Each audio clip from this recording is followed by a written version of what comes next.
Okay, so using those simple kind of shapes we made in the last video, I've arranged them into something like this. The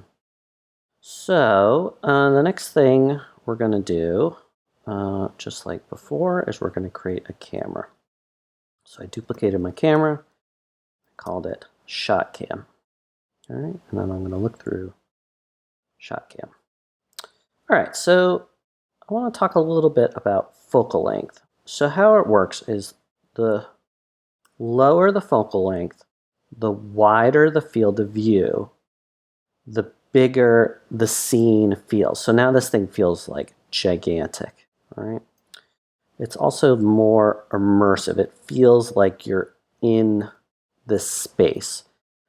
Camera moves are more dramatic. Things are more dynamic. See, like we're looking down on this giant structure. On the other end of the spectrum is a long focal length. What that does is it flattens the scene. It makes things more idealized and graphic.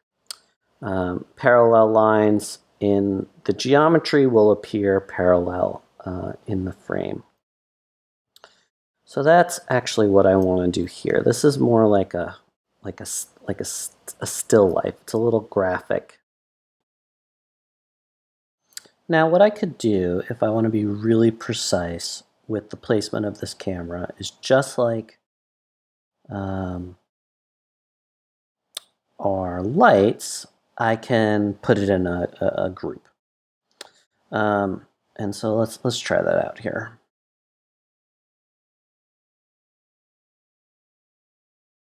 Call this rotate X, rotate Y. You know, sometimes this isn't necessary, but it can be nice if you're really trying to like do something very precise or dial in some particular kind of camera move. So to start, I'm just gonna zero everything out. And I'm gonna move back just in the Z. All right, then I'll go to my 4 views. Put this one in shot cam so we can see what we're doing. I can move it up. You know, and this lets me like,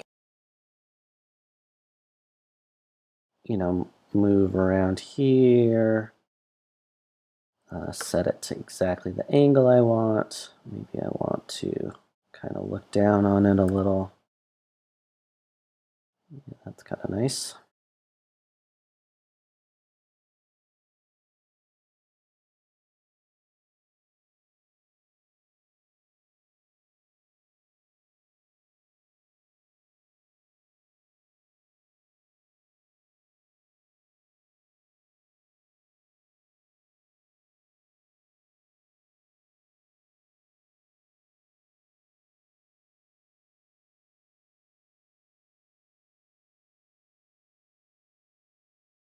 And you know, the more I zoom in, the finer the control becomes. So the only thing I'm doing with my camera is I'm just controlling the Z. Any other move, I'm doing it with these groups.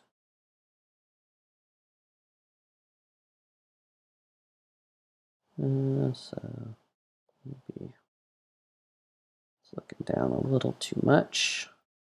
And see, what's nice now is as I adjust this, I can kind of fine tune things without changing everything all at once. If I had a one node camera and I wanted to like adjust the angle like this, it would be a little bit tricky.